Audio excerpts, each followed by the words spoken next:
get started? No kidding. Me too, Sandra says. Totally. Yeah. All right, Wendy, you want to kick us off? Okay, wonderful. Well, thank you to everyone for being here on Sharon's channel. I'm Wendy Rose Williams, and I'm a past life adventure guide and a certified spiritual teacher and Reiki master. And it is my honor to help people release pain, anxiety, depression, the things that can just be holding you back, whether it's from this lifetime or from previous lifetimes. And we thought it would be fun to get together today and talk about some of the frequently asked questions that come up for people that are considering past life regression therapy. So that's why we're here.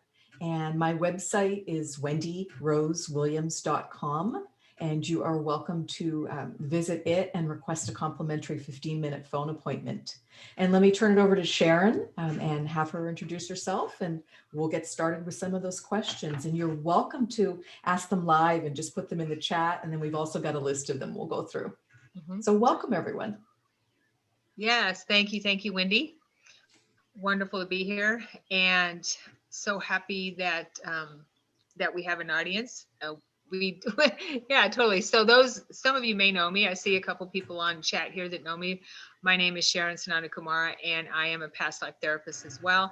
And I have a practice in the Portland area, and I'm a psychic medium. I specialize in past life therapy. I'm also a hypnotist, and I also am a channel, and I teach workshops, metaphysical workshops in the Portland area and online, online now. And I just love communicating it with spirit and helping us to find our true selves and clear any blocks that we might have in our way. And I found that, and I'm sure Wendy would agree, that past life therapy is probably one of the best ways to do that, to help clear any patterns or programs that we have Absolutely. getting in our way. Mm-hmm. Yeah. So that's a little bit about me. Okay, well, fantastic. Well, Sharon, do we have any live questions to kick us off, or should I start us with the list that we have? We have, I don't see a question. Sam says hello. Hi, Sam. Thanks for being here. Okay, well, fantastic. Well, the first question that we hear come up a fair bit, if you could kick us off with that, Sharon, is what types of challenges do you find that past life regression can help address? Well, I think that it can address every challenge we have, to be honest with you. Uh, anytime I've found in working over the past, I'm going to say 20 years with past life therapy, is that anything that we have in our way of moving forward in life, in our personal and spiritual progress, is because of some type of pattern or program that we've accumulated over the years. And I've found that there really is nothing new when it comes to our patterns or programming in our life as we go through this journey. And so addressing anything that gets in the way, I found basically, I'm going to say, I used to say 90% is because of past life traumas or past life issues. I've found it's 100% basically. And so anything like, if you have relationship problems, if you can't get over some type of a trauma or something like that in your life, uh, I found that past life therapy will help with that, because we have these programs in our cell memory that just that keep coming up for us. We get triggered and we don't know what's wrong, or why we can't get over this, or why we can't get past a certain issue. Relationship seems to be the number one thing I found. It can be, it can be romantic relationship. It can be family with anyone in the family as well. It can be job relationships, and it can also be why we can't move forward in our career as well. And also feelings of self-worth, things like that, all types of issues that we have within us that we just can't put our finger on. I found that Right. past life therapy will definitely help with that. What do you think, One, Wendy? well, the big groups that I see, I agree absolutely with everything you said, Sharon. And the big groups of people that I see where they can get a really meaningful shift is the people that have pain, and it might be physical, it might be Mm, emotional, because of hmm. course, when our body's not feeling well, nothing's going to feel well or go well. Hmm. So there's just a lot to unpack with that. So definitely people who are struggling with pain, Hmm. anxiety, depression, PTSD, just not being able to move out of that fight or flight or freeze type of Hmm. limbic response is definitely a big one. I also see a big category of people who have stuck creativity and they're just moving into fear and just bringing up those different self-limiting beliefs or imposter syndrome regarding the thought of how do I write and publish that book? Or Yeah. am I, quote, good enough to move into that new relationship or that new job or start my own business or add this new service to it? Hmm. So those are my thoughts in that area. That makes total sense. And also, what comes to mind as you were talking is phobias too. Yes, Phobias, fear yes, of, spiders, or, I had a phobia of yes. mice, where I remembered that I had, as a little girl, I had fallen down a well and actually died in the well. And I was, mice and snakes. And I'm not afraid of snakes for some reason, but the mice really freaked Oh me my out. goodness. Yeah. Well, the And minute so you brought up mice, my black cat came in to take care of that for you. So just I like, saw that. midnight's here. She's like, Be, did I hear mice? have no fear. That was perfect. She's like, mice, that's right up my alley. So I do have a Exactly. question. I have a question here from Sandra. She says, Oh, I don't yes, know if, please. okay, I don't know if this question resonates, but I realized I have past life triggers from being persecuted for my beliefs and possibly killed. This COVID experience is totally bringing it forward. What would you say to that, Wendy? I think COVID's bringing so many things forward for us. I feel like Mother Nature gave us all a time out to do our internal work, and it just has brought forward so many things. So, yes, so just being able to sit with those emotions and being willing to feel the emotions, and then just being able to process them and let them leave your cells, let them leave your body. And that's not always easy to do alone. I mean, that's part of why we do sessions with someone to help hold space for us, and they can suggest some techniques and just do that with us and witness us is just a really big deal. Totally. Yeah. Yeah, I agree. I would say yes, that is it. Anything that I found that anytime we're triggered, it's because of some type of past life trauma. Yeah. Yeah. Absolutely. Hmm. And it's buried in, I mean, yes, sometimes we can be somewhat conscious. It's starting to bubble up. It might be coming Hmm. up in dreams, or you just see yourself having repeated behaviors that you don't want to do, but you get triggered and you find yourself always getting angry or always withdrawing or just feeling overwhelmed by certain situations, and that that Hmm. same situation presents again and again because it's an opportunity to clear it. But that can be hard to do. And then the things that are deeper in our subconscious, that's really in our soul level memory, or there in those cells of our body, because those emotions are timeless. Hmm. That's where we really can benefit from getting some help to try and to work to release some of those. So Yeah, totally. Yeah. Thank you. Thank you. So, I have a question from Sherry. Hi, Sherry. Good to see you again. She says, hi, Sharon. I really would like to connect with some relatives who have passed, as well as my spirit guides. What would be the best way for me to do this on my own? Okay. Well, clearing, well, meditation. Yeah, I would say meditation is the best way to open up and help clear, and that's regular meditation. Yeah. that was my first thought too. And a Yeah. lot of people express, well, it's hard to meditate. And some of the common things I hear is, I have too busy a brain and I just like write my grocery list. Yeah. So in that case, just it's a practice. That's why it's called a meditation practice. Mhm. So just take a couple deep breaths. You can set the timer and just say, I'm going to meditate for 15 minutes and just do your best to clear your mind. And if you're just so antsy trying to sit or lay for it, do a walking meditation. Just get out in nature, just get by some trees, get by some water. And that can be a wonderful way to do it because there's no one way to meditate. So just keep trying different things and listening to those guided meditations or working with someone, working with someone because during session, I help people connect with their guides. And I mean, Sharon is so wonderful at that too, as well as just learning ways to heal ourselves because we Mhm. don't typically jump straight into now, boom, boom, boom, we're going to do the past life regression. There's kind of a setting of the table, so to speak, and inviting your party in, getting ready for your dinner party. Right. Yeah.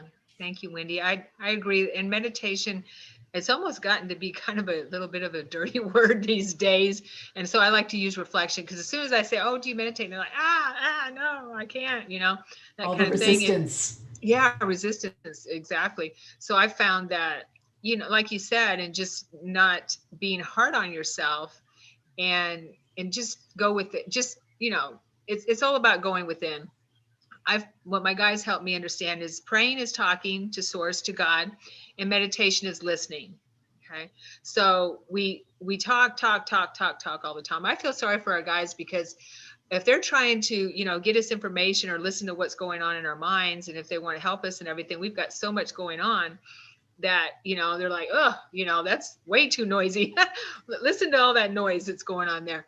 So it's just a matter of taking the time to let your what I found, what helps me is just let my thoughts float. Just let them float across, and don't have any attachment to them, and and also don't beat yourself up if you go into on a tangent, right? And focusing on your breath. Sandra says yes, definitely. Mindfulness, definitely.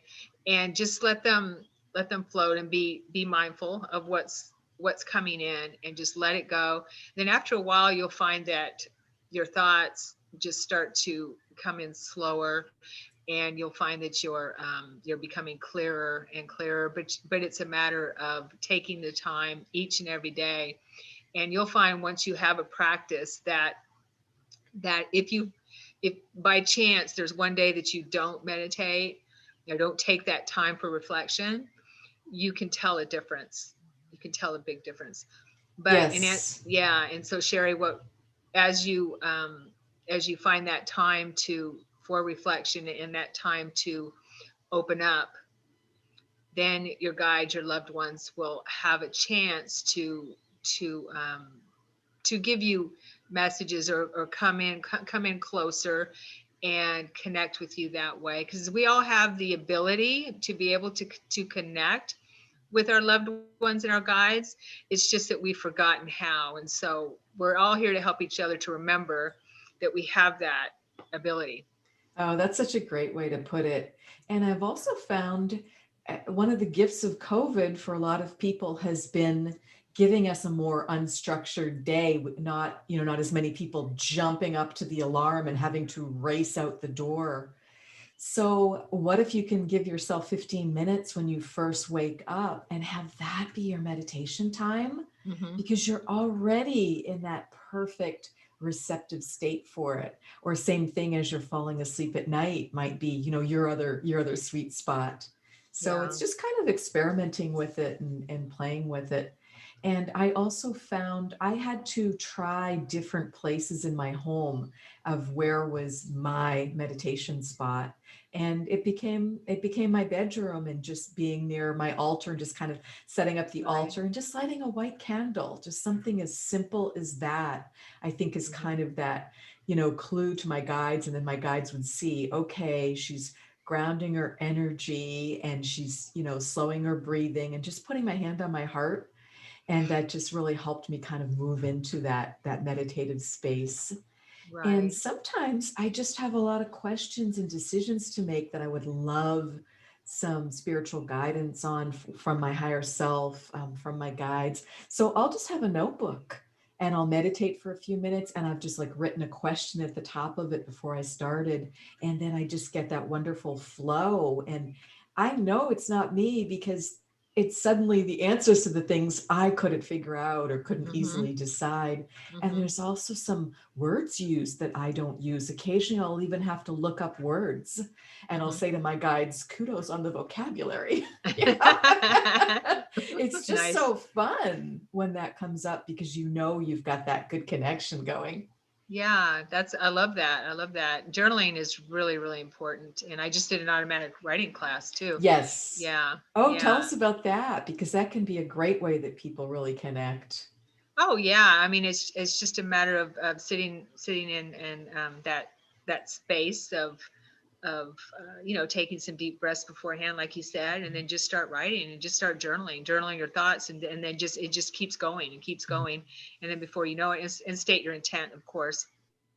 And then before you know it, like you said, then you have that flow going, and you're connecting to a higher part of yourself. You're connecting to your guides, and then as you become a channel for higher frequencies, then you're able to channel higher beings, that type of thing.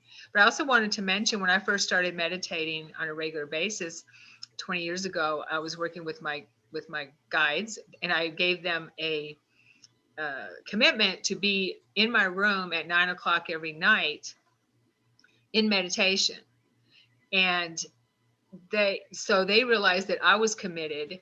So that brought them closer, and they were there and they knew to be there. Because if we do it kind of haphazardly, or just every once in a while or something like that was just haphazard, or different times in the day or whatever, I found that it's I don't get the results than if I have a schedule, because then they Right. know, okay, I'm going to be there with you, Mhm. even though they know that, but they're doing things too, right? Mhm. And so so as long as they know that I'm there and I'm committed, then they will commit, you know with me, probably even more.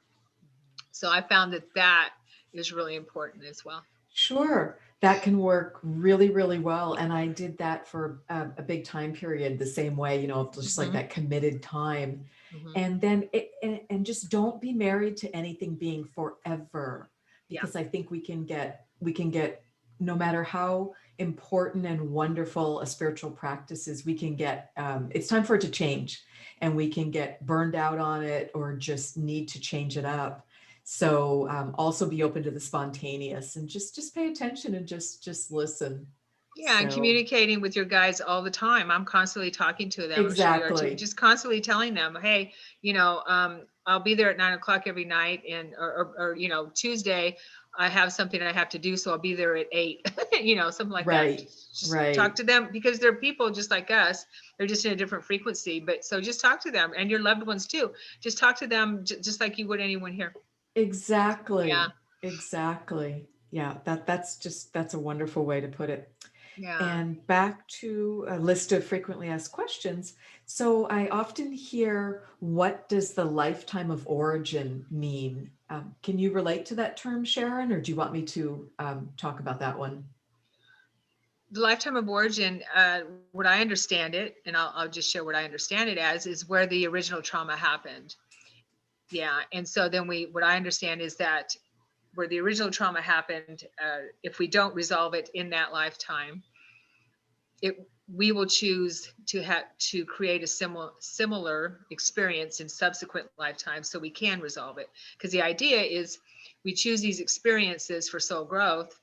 What I was taught, what I understand, what I remembered, and so the idea is to complete that karmic loop in that lifetime, and so we can move on and bring that into center, and so we can move on to another experience, and we don't have to experience that. Okay, we did that, we're done, Mhm. we've learned what we needed to learn, we have that experience within us. We can have the empathy for anyone who's experienced it themselves, and so we have that in our cell memories, and so we move on to something else. So we have that holographic pattern if we don't resolve it, and that part of us gets stuck on the earth plane because it was too traumatic for us. That's what I understand. that is. I think that's a great explanation.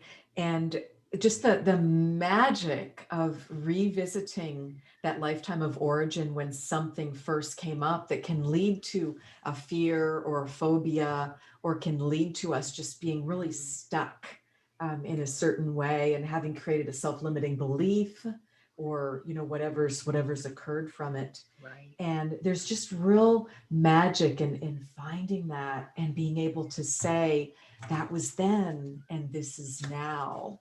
And then people are able to release that and move on. And I do find occasionally that there can be more than one lifetime of origin for an issue. So it just got compounded. Mm. And so when I am finding those in session with Mm-hmm. people, I will then ask their guide or higher self, are there any additional Mm-hmm. lifetimes contributing to this? So, because that can just be such a big deal. Yeah, So, yeah, all right. absolutely.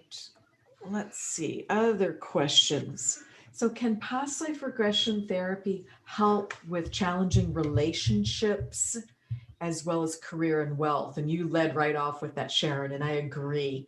Um, Relationships, just such an interesting area for so many of us. Right. We crave them, but we get some of our greatest challenges in Uh-huh. those areas too. So that we've already spoken about. But how about the career and the wealth? Have you had any clients, or have you yourself had some neat breakthroughs via past life Sure. regression therapy with that specific topic? Sure. Let me go through my memory banks here.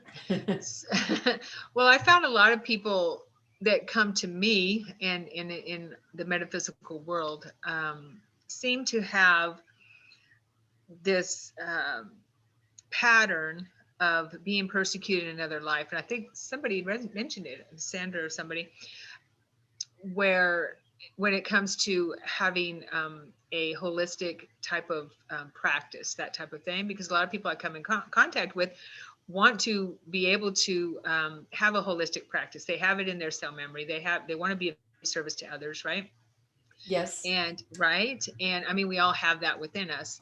And so, but there's something in the way of them feeling not trusting what they have, or not feeling worthy, or there's a fear there or something that is blocking them when it comes to creating a business with it, that type of thing. So that's what comes to mind first. And so what I found every time, pretty much, is that person has been persecuted in another life, either killed or was not able to do what they wanted to do, or didn't, things just went wrong for them, Yes. and they weren't able to pursue that line of work, and so they didn't feel worthy of doing it again. Or we're For too afraid to, too much Yes, fear around it. right, exactly, which is that big ugly, ball of wax with all that emotional baggage. Yeah, which is one example of someone not being able to uh, clear, have clear those traumas, so they can move into a place in this lifetime of doing what they love and making a living at it. Yes. And I had to clear a lot of stuff with that myself. Yes, I did too. I haven't Yeah. met a person who has not had to do that work, and it really can be surprisingly deep of how many layers there are of it. And I'll just add to that, there's also many of us, there's just such archetypes to the types of lives that we choose. And there's a lot of people who have served as monks and nuns and Hmm. other reasons why they've taken a vow of poverty. Good one. Yeah. So that can be another reason. Or they just have been used to living in these beautiful communities and they just don't jive with the capitalistic society that we're in. And it just feels foreign or off-putting to them. And they just find it hard to care about the way financial transactions work nowadays. So they seem to block them right and left. Hmm. So that's interesting, and it's very liberating to be able to help people see, okay, that's what's going on. I'm still stuck in that life where I really enjoyed, being in service and being a monk or a nun, or even if that life didn't go particularly well, they're still like locked in that place where they feel, what would I call it? It's like there can be a holier than thou energy to it. There can be all the self-limiting beliefs come up of money's the root of all evil. I'm putting all these things in quotes. Please see my quote marks around these limiting beliefs. Or I had the oddest one. My grandfather used to joke when I was a little kid, and he would say filthy lucre just as an expression. He was just joking. But I didn't know that as like a 3 or 4-year-old child. And I was very surprised to have that come up in one of my own sessions, that my guides pointed out that I was still hearing my grandfather say filthy lucre as an expression for, money is dirty. Oh, okay. So it was just really interesting, because when you're under the age of 7 or 8, you don't have any filters. Mm-hmm. So I also had a absolutely ridiculous one. This is so funny to share. But my grandmother used to say, to get me to be well behaved as a child. And she would say, don't do that because your grandfather's going to have kittens. Kittens. Well, as like a 3-year-old, that had the direct opposite effect, because I was like, oh, yay, we're going to have kittens in the house.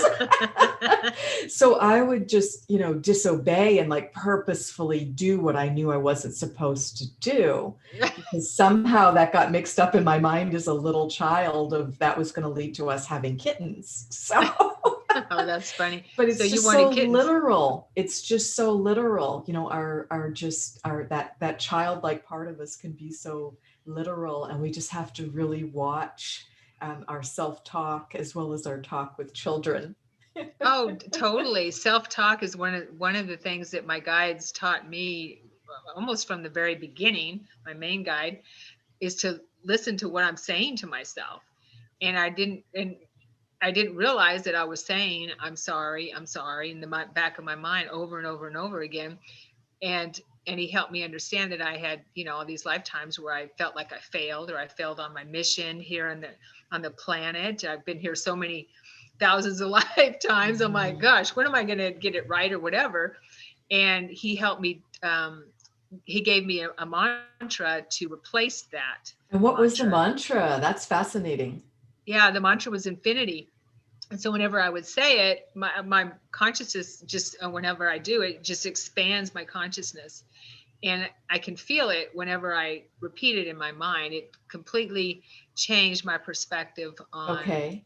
Yeah. And then as your mantra changes and you have a positive mantra rather than a self mantra, negative mantra, everything around you changes.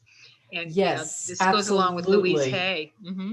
Yeah. Absolutely, because our thoughts create our reality. Yeah, Penny totally. Pierce's book. I love her book, Frequency, The Power of Personal Vibration. Mm-hmm.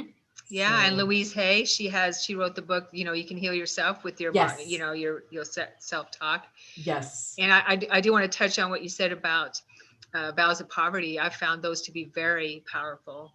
Mm-hmm. And because you're in that position, and I remembered a lifetime as a monk, as a nun, that's all I remember in those types of roles that I can think of right now. And I remember taking those vows, and they meant so much to me that they can last lifetimes. Yes. And they do.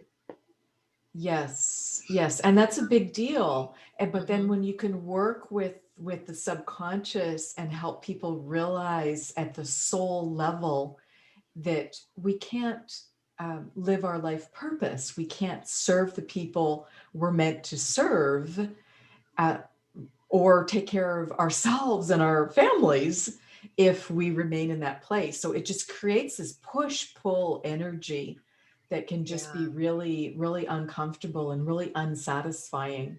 So people can just work that as we work through it in session and we bring it up to the conscious level. We can instead have a new affirmation And it can be linking it to life purpose is really satisfying for a lot of people. Just something really simple. You know, I have plenty of resources of all types to be able to live my life purpose. You know, that sort of thing can really get people out of this place of, oh, you know, money's not holy, or money is bad, Right. or I shouldn't dare ask for the recommendation or the referral or the endorsement from this well-known person or that type of thing. Mm-hmm.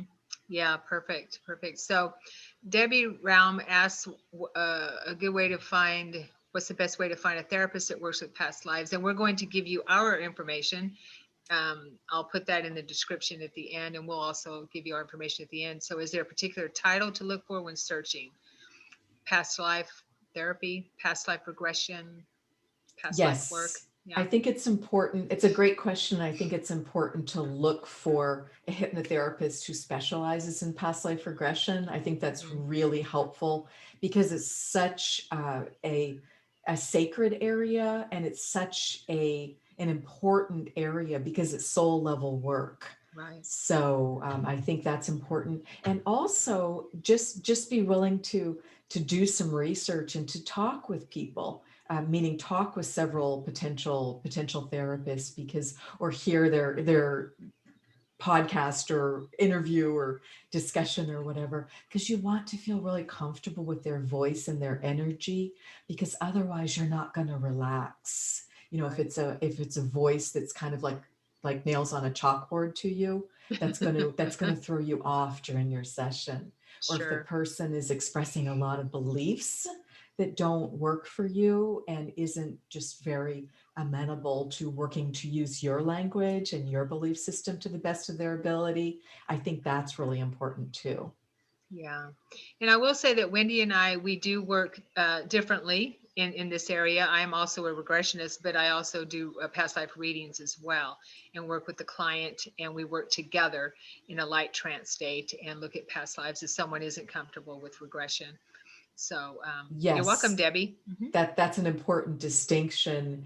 And I'm a certified spiritual teacher, so I help people with a lot of other things unrelated to past life regression, and then Sure. also bring that Reiki master healing into the session. But Right.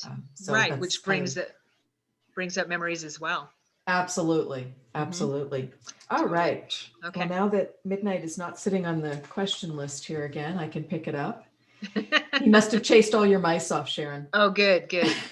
They don't bother me as much now. I think they're pretty cute now. And let's just go back to some of those fears and phobias, because people can think of things like mice or snakes or dogs, that type of thing, but it can also be a fear of heights, of authority. Authority is a huge one. It Mm, can be mm-hmm, of intimacy. mm-hmm. So there we are back to the relationships conversation that we've been having throughout. So those are some of the other types of things that can really get freed up, Yeah. because that just makes life pretty darn, tough, when you can't cross a bridge, as I sit here with a bridge behind me, or can't go up the slightest hill. I had a lovely gal come to me for a session who had an incredible fear of heights. And she explained to me that she couldn't take the escalator at the airport because she just was petrified that she'd fall off it and she could see over. So she said it was Mm, just a lot of work looking to try and find the elevator only, because mm, there's a lot more escalators, or she'd have to find like a closed stairwell type of thing. mm-hmm. And she just really was being debilitated by it. And she wanted to be able to go hiking with her fiance. And she said, I'm just petrified to go with him. I have to send him ahead and have him like check out the trail. And what he thinks is flat is not flat to me. So when we did her session, we immediately went to really a pretty nice life. And it was like very bucolic, and she was out in the woods a lot, and she was sleeping by a stream. But the way her life ended, it had an abrupt ending, and she was attacked and pushed into the river, and Oh, she drowned. And wow. it didn't present for her as a fear of water, interestingly. It presented as a fear of heights, because she remembered that falling leading to her death. So therefore, like even the smallest incline or things I wouldn't have thought of, like escalators, were just triggering for her. And she released it so beautifully. It was just amazing. And we Nice. kept in touch for a while. And she wrote to me several times and said, we're out hiking and you don't know how this has changed life to not have that fear anymore. Perfect. Perfect. Yeah. So Diane is asking, how about fear of not following the rules? Yeah, that's if I could answer that, Wendy, Oh, real quick. please. That's a What? great one. Yeah, something just came up with that. Yeah, I would say that there could be lots of reasons for that. Totally. You know, perhaps in a past life, someone you or someone had, if you have the fear, or if you're asking for a friend, that may have been imprisoned for not, you know, for doing something illegal or following the rules, maybe being beat as a child, you know, in another life. There could be lots of reasons that would bring up that fear and in that cell memory that come to mind. Yeah, Absolutely. I think that yeah. ties could tie right in with that fear of authority too. Because I've known some people who have such a fear of authority in quotes, and that can be all types. It's not just family, church, work. It can be as simple as they're dreading getting their mail because they're so afraid that there might be something from the bank in it or from the Mm, IRS in mhm, it. There's mhm. just such a fear of what seems like authority to them. And it's Yeah, just, I agree, it's just having had those yeah, painful outcomes sure. previously from that. So that's a wonderful one to release because we don't get very far in life necessarily or have a very fun or creative life if we're like so rigid with trying to follow the rules. Well, whose rules? And why does someone else get to dictate the rules for you? It should be your heart and your ethics and your integrity, not someone else's rules. I mean, yes, we follow the laws. We're living in organized groups. Doesn't mean that the laws all make sense, but that's a different conversation. Yeah, right. It's a Says different she line. who has lots That's a of different issues with podcast. authority. I know, right? Same here. Yeah. So Sherry asked a question. Let's see.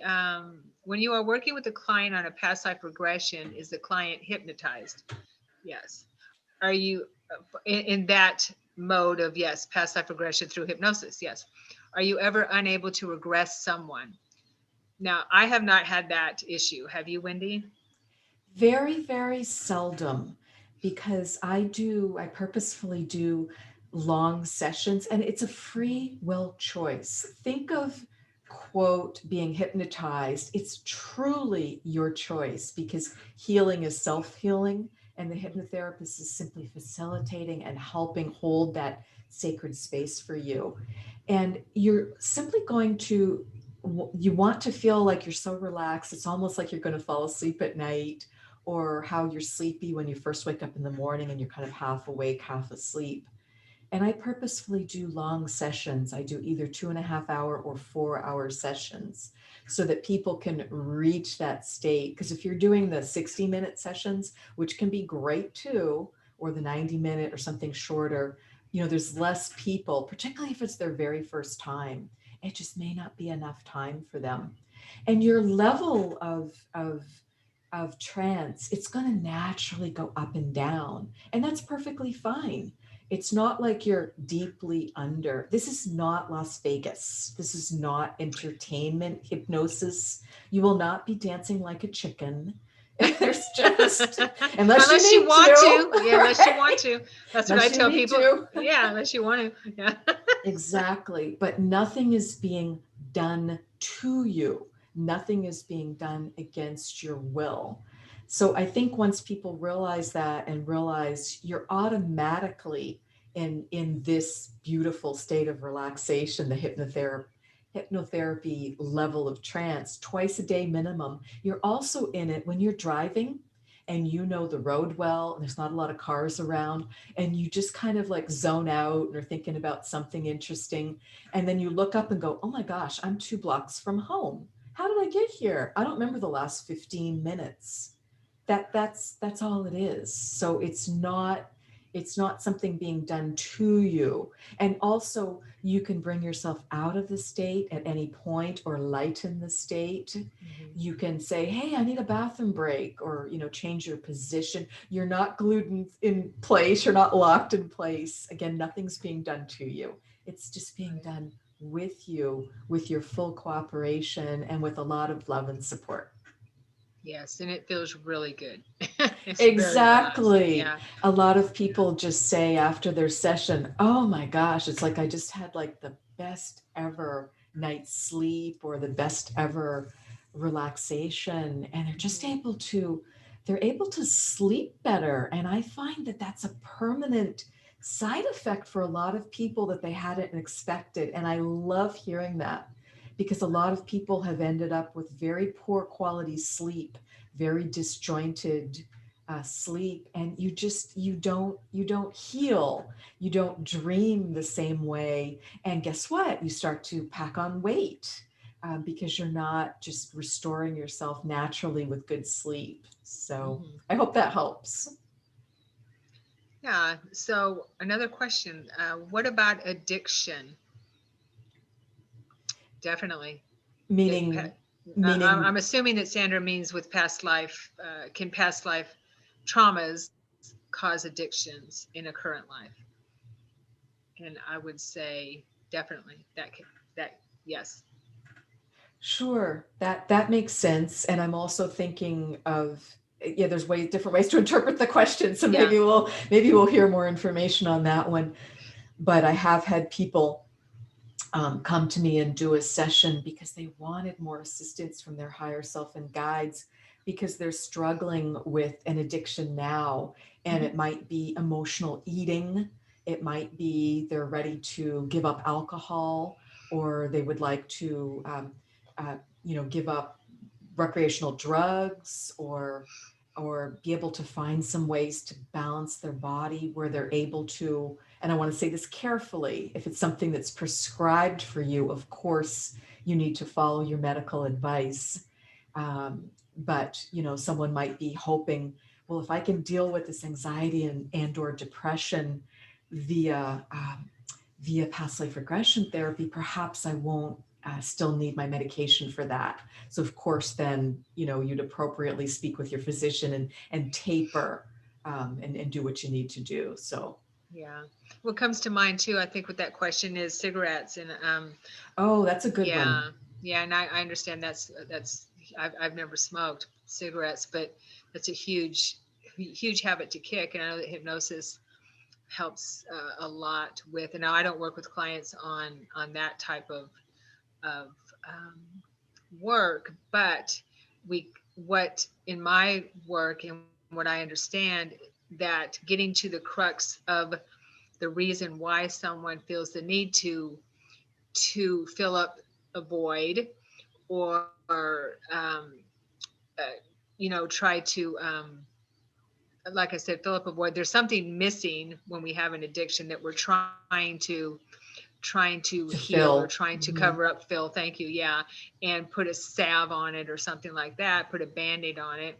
And with cigarettes, food, alcohol, drugs, anything like that, sex, whatever it is, getting to the crux of that with past life therapy can will help with addiction in the way that not feeling the need to have those those crutches, I guess you could say, anymore, is the result. So we're not really treating the habit itself. You're treating the cause of the habit, Yes. and that's what's important, I feel.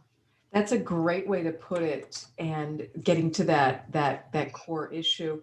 And then I have seen some more superficial reasons, and someone will find themselves smoking in a past life because it had like a cachet to it. So they Mhm. thought that that was cool. And maybe it's like in the 1920s. I've had a couple people go back to like these speakeasy lives that were just fascinating in the roaring 20s in the US. And so, and that was still like kind of in their mind somehow. So, and it was like this socialization aspect to it. So I think that's getting back to, so maybe there's like a feeling of loneliness or this need to be cool or everyone else is doing it and that sort of thing. But Yeah, times part of the have group. changed. Times have changed. So we're able to, kind of look at that. But yeah, that's a really interesting one. All right. Another question I hear frequently is, can you help me connect with my higher self and guide during my session? And absolutely, that is one of the most important, I think, really foundational aspects that comes up for a lot of people. And in my first book, which is called Regression Healing 1, and it's on Amazon and Audible, that was one of the moments when I just wanted to cheer out loud for the client was when he met his higher self for the first time. And it was a male client, and just this guide was like totally perfect for him. And higher self was perfect for him and very over the top. And just they were like in the locker room. They were like high-fiving each other, and they were just swearing and just having a great old time. And I just kind of sat back and watched. This is what was perfect for him, but for then him to like kind of integrate that. And same type of thing with the guides. He hadn't been able to connect with his guides previously. And what he found out was he had missed, I believe we all do some pre-life planning when we're not incarnated, we're at home in our soul form, that we say, okay, what lessons do I want to work on? But we set up other basics too, like how am I going to connect with my guides? And he hadn't set anything up. That part had just gotten missed, just totally missed. So we were able to do it during the session. So that was super rewarding. And I also appreciated, because unlike Sharon, I'm not a psychic medium, but I am psychic. I mean, that's two different skill sets. But his grandmother and his father kept like, tapping me on the shoulder saying, tell him this, tell him that. And I'm like, no, that's not my job to facilitate. He needs to be empowered and do it himself. So it's part of why you do the session, which was just wonderful. Nice. Yeah, that reminds me of, go ahead. What have you found in that area, Sharon, with guides and higher selves? Oh, definitely. Your story reminded me though of, I'll touch on that real quick. The book Journey of Souls, the story and Journey of Souls by Dr. Michael Newton, where the one gentleman, the young guy died. He died young, and he met his soul group there, a bunch of, and he had a life where he was a real macho guy and just wasn't, a self-serving life. And it was all about him, and he admits he wasn't a really nice guy. And then and then he meets his peeps on the other side, his soul group, and they were a bunch of macho guys too, and they're high-fiving each other and saying, oh wow, that was fun, we don't have to do that again, that kind of thing. It's a really cool story. And so they realize that when we're on the other side and we plan our lives, that it's very different than how it is here when we're here in the game, I guess you could say. Yeah. Or in school, or acting out the play. Right. The perspective is right. Acting out the play. The perspective is very different. So they were congratulating him, and it reminded me of that story you were just telling. But as far as the question, and I highly recommend that book if anyone hasn't read it yet.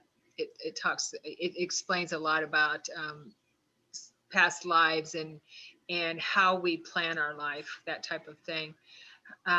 Absolutely. I love Journey of Souls. That was my spiritual wake-up call. It just really shifted everything for me.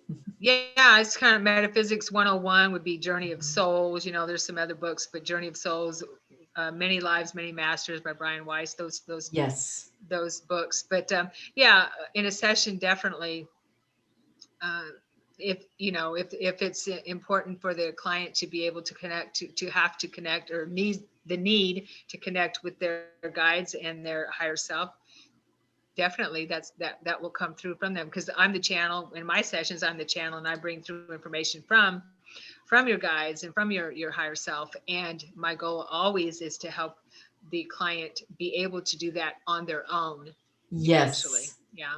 Yes. Yeah, that's so empowering. And also we just don't doubt the information, the same way that we can otherwise. And it's Right. important to learn to discern and just know what's true for you. Because personally, I love to have a good reading with a psychic medium or a past life reading. But I also do my own work and have my own sessions where I'm the client and having the past life regression. Hmm. So there's just Sure. value to both. Right. Another question, this is one of the top questions in addition to how can I connect with my guides, is can I find out my life purpose during my session? And what I invite clients to do is to write up to 20 questions for their own higher self and guides to answer during the session. And certainly that's a great one to include. And if someone is unusually young for the session, occasionally I'll have these wonderful college students or someone that's under 28 to 30 who hasn't had their first Saturn return. And they might get less information, and the guides can just be playful and just say, oh, you're not supposed to peek ahead in the book like that. You can't jump to, you can't jump to chapter 40. We're supposed to be working on chapter 15 right now. Hmm. But it's fine to ask any question. No question is wrong because you're asking it of your own higher self and guides. And if you're not meant to know it. But my thoughts on life purpose is life purpose can be so wonderfully direct, like 2 to 5 words. And it doesn't have to correlate necessarily with how we, quote, earn our living. And it can be just hard to see because it's too right there in front of us. So the question is, what do you absolutely love to do so much that you lose track of time, or just light you up? And those sorts of things probably correlate very highly with your life purpose. And your life purpose absolutely can be as straightforward as be the best possible parent. I mean, I've had someone find that out. I've had people find out things like be love in every occasion. That's a really profound and difficult life purpose, I think. But it just, it resonated for her. Hmm. So what are your thoughts on that, Sharon? What about life Mm, purpose? Does that come yeah. up or does it not come up Oh, all the much? time. All the Okay. time. All the I time. say it's People in are, my top 2. How do I yes, connect with my guide and what's my purpose? totally.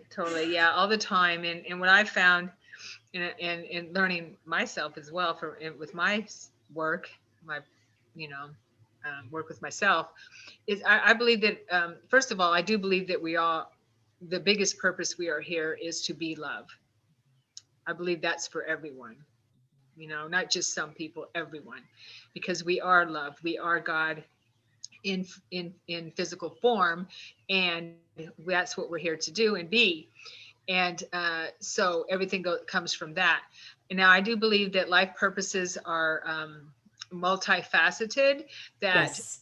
Yeah, and during the maybe one part of our life, our life purpose is to to be or do something, and then when that comes to its fruition, then we might have another life purpose to be or do something as well. And I've found that the more that we live our life within our heart, that our life purpose we just become our life purpose. Right. And there's not really, I think humans have a habit, and I know, of needing to know logically what am I supposed to do, put it down in writing, That left and brain ego. Give it to me. 1, 2, 3. right. And I do believe we have a blueprint, definitely, and we have a mission. But again, I believe that our mission is multifaceted because we're multifaceted beings. And so we don't just have one, one blue, one nodule on our blueprint in Right. our tapestry, this beautiful tapestry that we are. So that's what I've learned, that it's that we are multifaceted beings, and our life purpose is actually life purposes. Oh, that's wonderful. I appreciate what you had to say there, Sharon. And I also occasionally find clients, and this happened to me also personally, where the life purpose had already been fulfilled. So, we don't become purposeless. Like you said, it's just Hmm. multifaceted. And then a new one just rolls in and you move to that next phase or that next wonderful stage of life or that next plateau Hmm. of what the next one is going to be. But that one, it's just really an amazing moment when a client is told that, oh my gosh, wow, look at you, big kudos. You've already met it, you've fulfilled it. What do you want to work on now? What just lights you up, and let's put together a new one. Right. So, well, Nice. wonderful. Yeah. Okay. Any other comments or questions in the chat, or shall I look I do further? not see one Okay. at the moment. Yes. Next question is, can we discover in a session in past life regression therapy why I chose my parents and or certain challenging experiences? Absolutely. Big yes. And that can free people up so much, because that can just be really a surprise to them or hard on them to hear if they don't have an easy or good relationship, or have just chosen that they needed to set boundaries and no longer be in a relationship with their parents, because it wasn't healthy for them. But yes, my belief and everything I've seen in sessions and read and experienced in my life is we do choose our parents in that pre-life planning phase, and they have to say yes. They have to agree. It's not a willy-nilly one-way street of, oh, I want them. They look like the Hollywood mommy and daddy. It's just it's got to be a two-way street, because that those life purposes and the life lessons, it's got to align. It's got to make some sense. Oh, And same totally. with those challenging experiences. And that can be so hard to believe. And it doesn't mean that we specifically scripted the gnarly near death experience, like Sharon had, or the really rough job loss, or your child dying before you, or just these really, really challenging experiences. Doesn't mean we scripted exactly that, but our soul, those brave, intrepid souls who are home in a place of unconditional love and true healing. We've all got the Superman, Wonder Woman capes on, and we think we can do anything. So we can pick some really, really hard lessons. So, for example, let's say you as a soul are not yet particularly great at being forgiving. You can hold grudges and just not be easily move into forgiveness, either for other people and or for yourself. You can be way too hard on yourself. So naturally, we're going to set up some circumstances where people are going to do things that we find unforgivable, because that's a life lesson we asked for. But when you're in the thick of it, you're like, oh my gosh, what is going on here? So, but I really do believe that we choose those brave souls. It doesn't mean you can't ask for more assistance with it, because if you've scripted some things that are just really so hard to achieve, if your soul is getting worn down and just kind of chipped away at, and you're just really losing vibration or frequency, even though you're doing everything humanly possible, to keep on keeping on and Hmm. to raise it, you can and should, in my book, ask for assistance. Ask for more guidance, ask for more whatever type of help maybe you need more energy. Maybe you need to be more efficient with your energy in your body. Maybe you just have so many health issues that keep bubbling up that you can't work or you can't maintain the healthy relationships because you're so, low on energy or so ill so often. Hmm. Yeah. So, what are your thoughts, Sharon? Yes, I totally believe we pick our parents, we choose our family, we choose everyone that we are related to or have close contacts with. I've learned Major that. players. Hmm. Yes, yes, I've learned, and they talk about this also in Journey of Souls. Michael Newton and his clients do, um, which is through hypnosis, by the way, if anyone hasn't read it. But I also believe that the more challenging the experience, the more soul growth, and so the brave souls, as Wendy says, that Picture choose those little capes. that choose really challenging experiences are, the braver of the brave. Not to say we don't choose experiences or life experiences where we skate through a lifetime. We do, but we don't have a lot of growth with that, personal and soul growth, from what I understand. Now we do have, we can, it's still an experience, Mhm. but because and we're moving out of 3D, and hopefully we're out of there pretty, as we go. It depends on where we are in our mind and what frequency we're Mhm. at, of course. But I believe that this is a playground for learning from challenging experiences Mhm. and having these experiences. And so we choose that because there's not a lot of what I understand. And listening to Dolores Cannon's books confirms this for me. If anyone's, or I listen now instead of read that much. Uh, if you're familiar with Dolores Cannon, she's amazing too as well with her work. We Quantum this healing, hmm hypnotherapy, yes. yeah, totally. And all the clients that she's talked to or has brought compiled together in her books, that this planet and the frequency we are in 3D is rare. So this planet, because of all the The emotions that density. humans, the density, right, the emotions that we deal with and that we have here, is is rare for a lot of the planets in this, most of the planets we understand in this part of the galaxy. Mhm.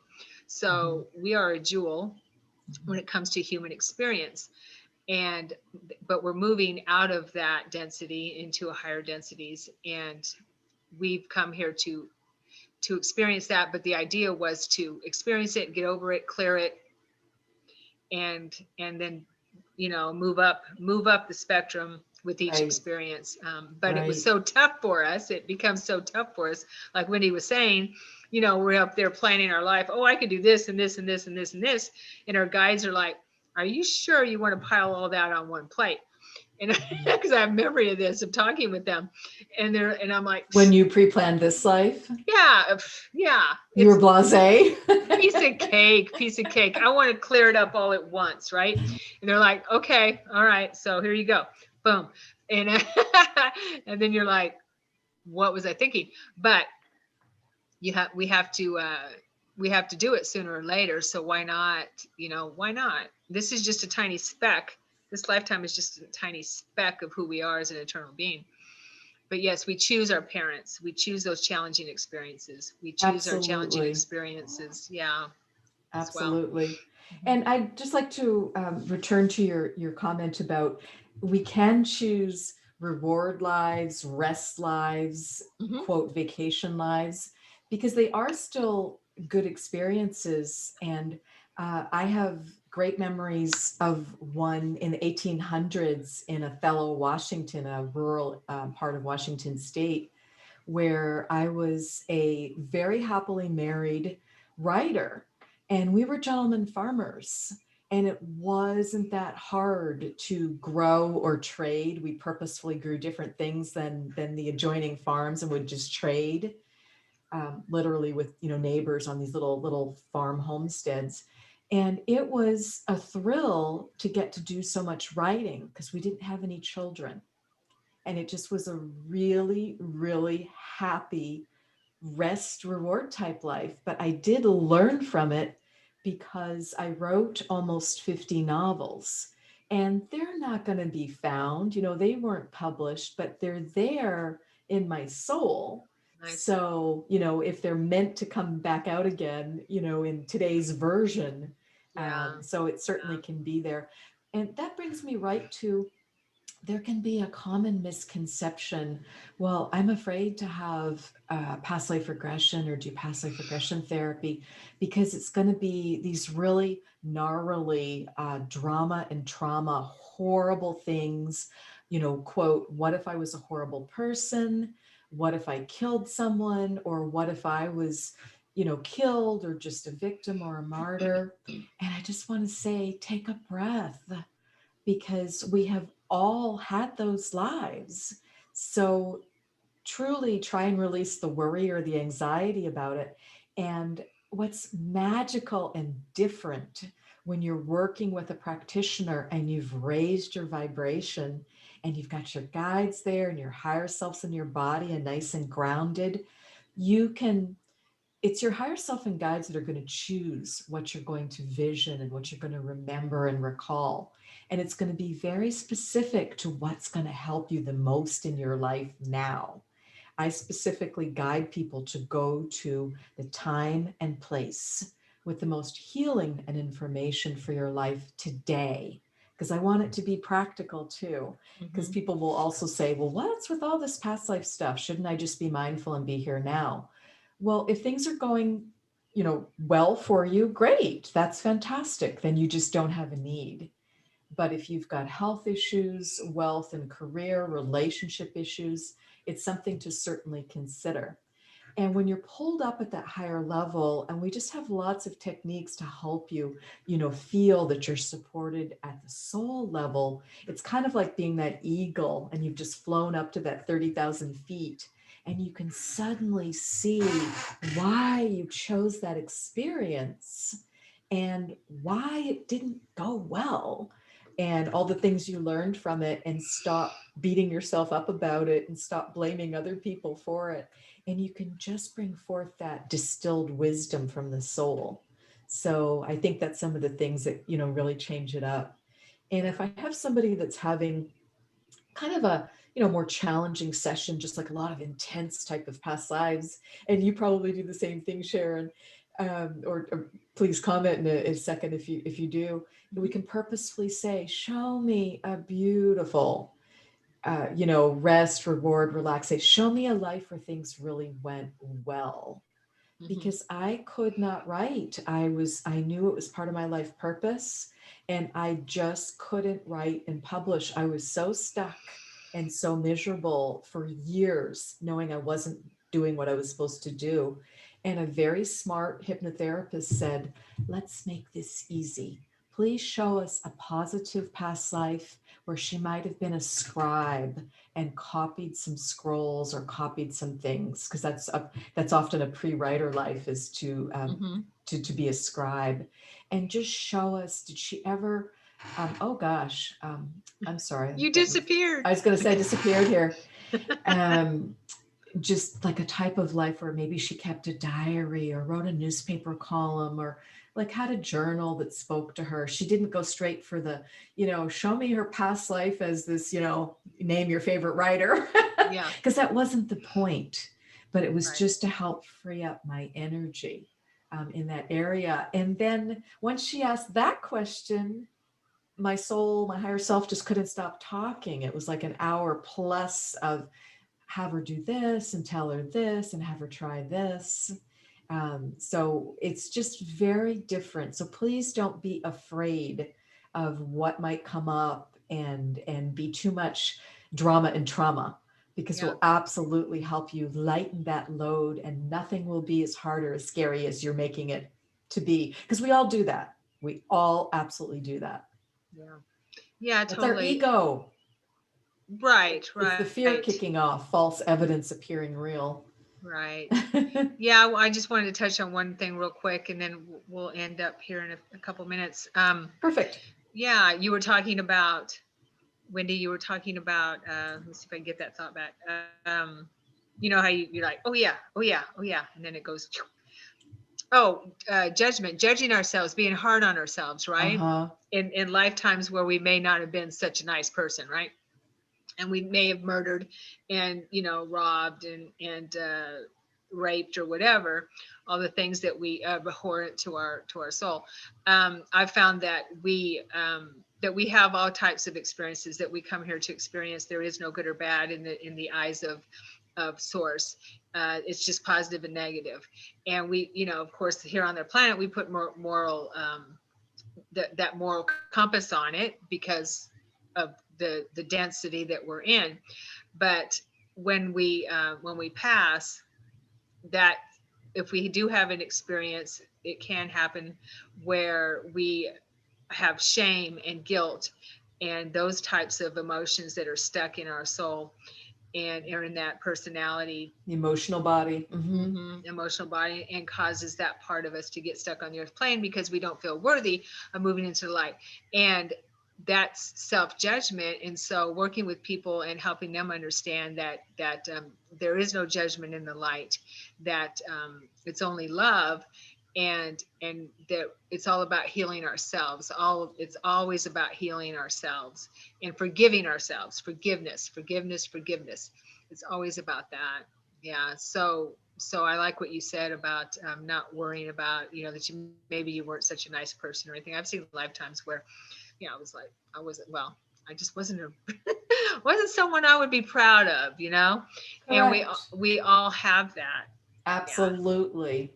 So Yeah. once we accept that and can just let go of um, that judgment, because yes, we're really raised to judge, and there's a Hmm. difference of discerning. Being able to discern what's the truth and what's true and resonates for you versus judging. Right. So, which I think takes us Right. back to that question about having to play by the rules and the things around Yeah. authority. Okay, well, should Okay. we wrap up at this point? Yeah, let's do that. We've it's about almost 2:15. It's 2:11, so I think that's a good stopping point. What do you think? Yeah, absolutely, We can always absolutely. do this again. We Let's have, do have it more again, questions. Okay. the next time we could do some visualization exercises to just help people be able to start to move into that energy and just feel what it's like to relax and move into a past life regression. Oh Well, this yeah, was that such would a be amazing. pleasure. Thank you, Sharon, and thank you for Same the here. wonderful questions from people. You really made it an interesting conversation. So thank you. Oh, thank you, Wendy. And this was Wendy's idea, so I appreciate you having this idea. It's a really, really good idea. And Well, my yeah, pleasure. And Midnight always wants to be on air, so he says thank you for there getting, he even though you're is. getting the back of the head. He won't turn around. He's facing me. So Thank you for getting those mice, Midnight. Yeah, and thank you everyone that came. It was good to see you in chat. Thank you. Hopefully absolutely, this was helpful for you, and we will talk soon. absolutely. Thank you so much, Okay. everyone. Have a Okay. wonderful weekend. Bye bye. Bye bye. Bye bye.